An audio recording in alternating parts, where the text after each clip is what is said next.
Приветствую всех зашедших на мой канал. Сегодня будет еще один влог о нашей прогулке.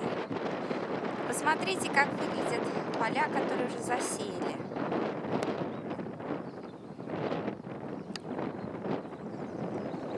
Мне кажется, они выглядят как бы прибранными, причесанными. На понедельник нам передают дождь, поэтому у всех сейчас много работы, у фермеров. А если пройдет дождь, то через недельку уже можно будет видеть посевы. Уже красиво, уже поля зазеленели. Вот в данном случае это озимая пшеница. Вчера я вам показывала поля для игры в гольф, тоже зеленые. На них даже вчера уже травку косили. Сегодня мы пойдем почти по той же самой дороге, что и мы ходили к солдатскому хутору. Только сначала мы пойдем вот туда, к нашему старому домику, как мы его называем. Так, меня собака тянет. А потом пойдем далее.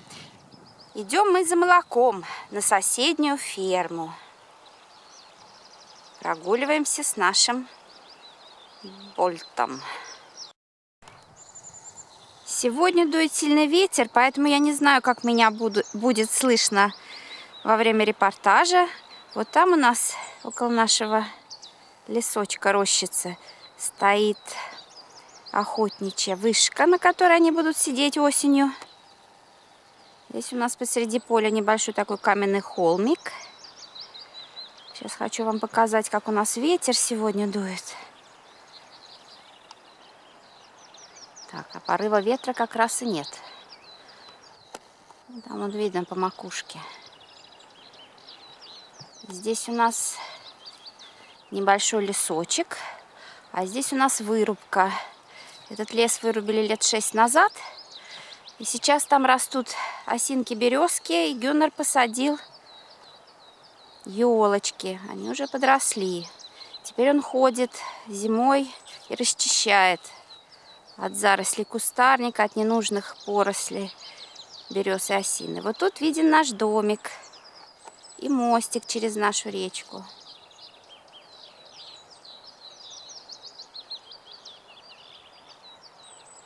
А там дорога к тому дому, где останавливается школьный автобус.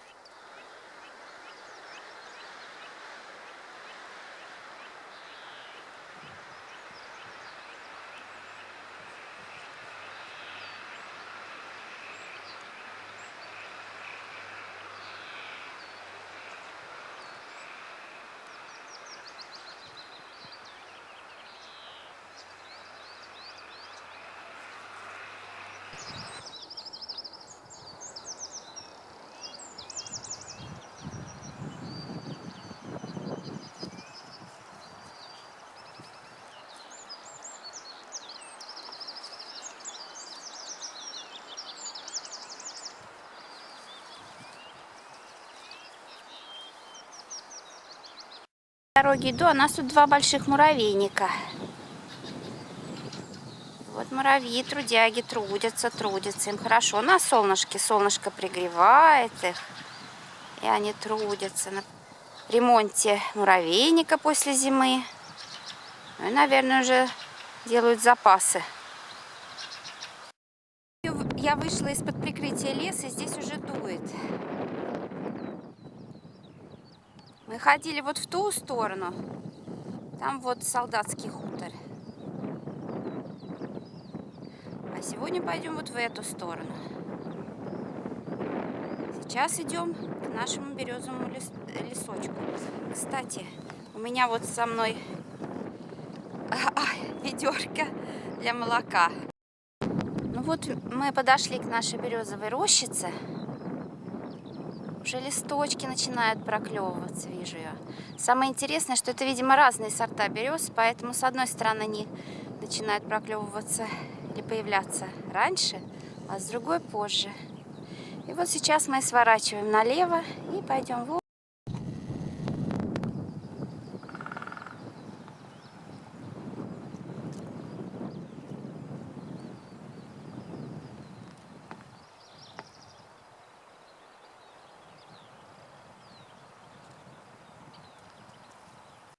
Мы около нашего старенького дома, который мы сейчас сдаем.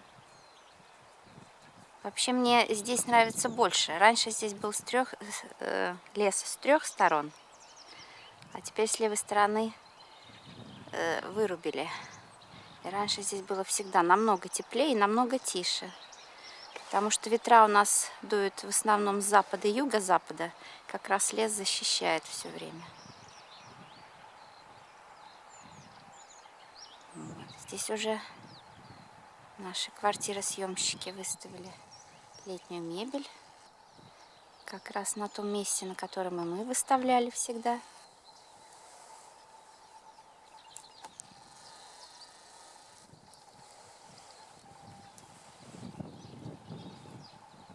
А вот эту березу старую нам нужно уже срочно вырубать, спиливать.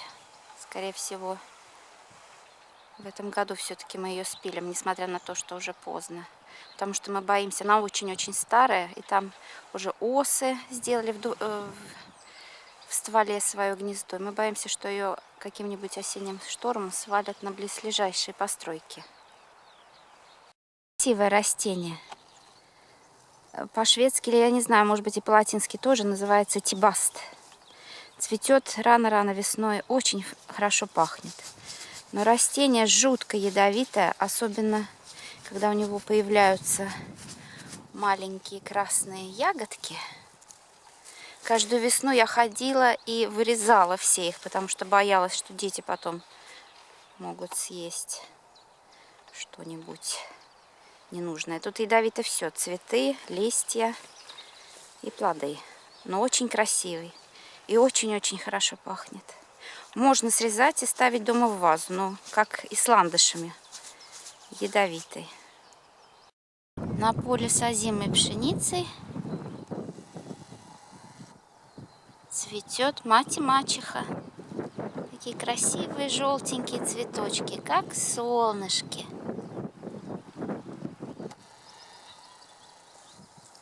Так же, как и наш домик, желтенький. Раньше его не было видно, закрывал лес. Лес не наш, соседский. Его вырубили 3 года назад. Теперь с этой стороны домик открыт. А раньше его не было видно практически вообще, пока к нему не подъедешь. Ой, Ольт, не тяни меня.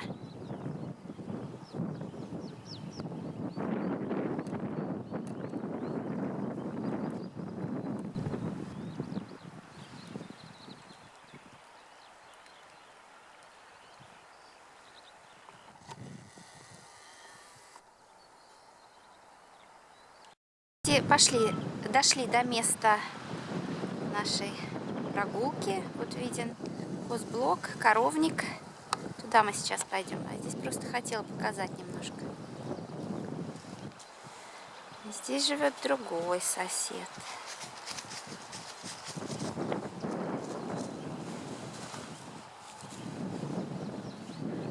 Вот там пасется лошадка в загоне. Такая деревенская идиллия.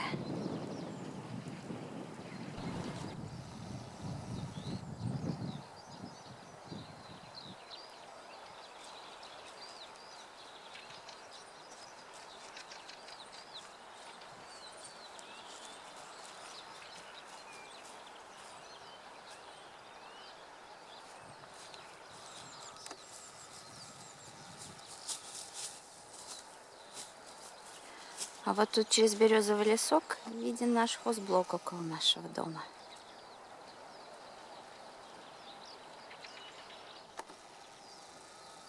А болт шелестит опавшей листвой.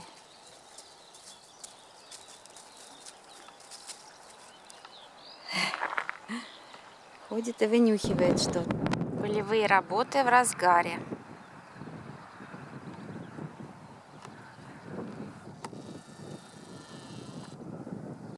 вот сюда, на эту ферму.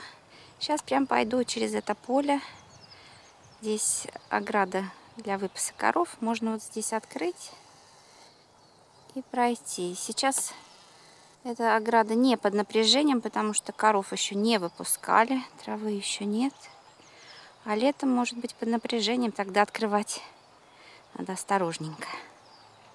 А здесь живет другой сосед, другая ферма.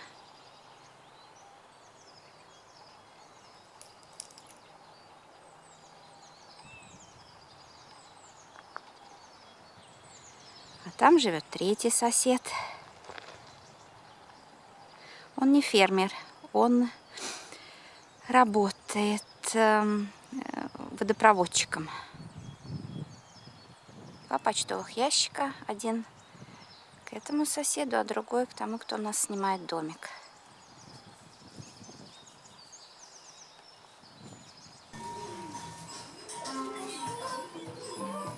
Мы дошли, я привязала собаку к столбику. Здесь вот лежит старая ванна, которую будут летом использовать для воды, для коровок. Будут их выпасать в том числе здесь. А мы пойдем сейчас вот сюда. Вот мое ведерочко стоит для молочка, а вот там цистерна. Ферма это небольшая, здесь мало коров, поэтому цистерна сама небольшая. Я смотрю, сейчас показывает 9 градусов, значит молоко недавно забрали и только утрешнее есть. Эта цистерна молоко охлаждает и перемешивает, видно вот там. Все время перемешивает, чтобы распределение жирности было и равномерно охлаждалось. Потом приезжает машина каждый 2-й день сюда, так как ферма маленькая, то каждый 2-й день. И подсоединяет шланг вот туда и забирает все молоко. Можно самим приходить и наливать молоко. Я сейчас помыла там вокруг этой трубы. Сейчас буду набирать. Набираю потихоньку. Тут, если открыть сильно, то тут такой поток будет. Заглядываю в коровник. Вот так они стоят. Жуют. Заходить нельзя без специальной одежды и обуви, поэтому я просто из двери. А заходить нельзя, чтобы не занести какую-нибудь заразу. А вот тут теленочек стоит. Красивенький. Ой, и еще один здесь. Приветик. Приветик, красавчик. Да, или красавица. Свет прямо в камеру. Так они стоят и кушают.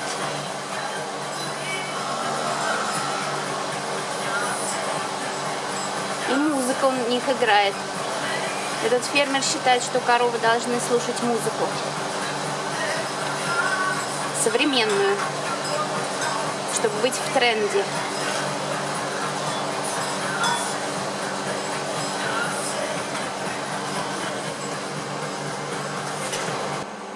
Молока мы набрали. Денежку положили на стол. Сейчас пойдем домой. На этом пока все. Всем до свидания. До скорой встречи. Пока.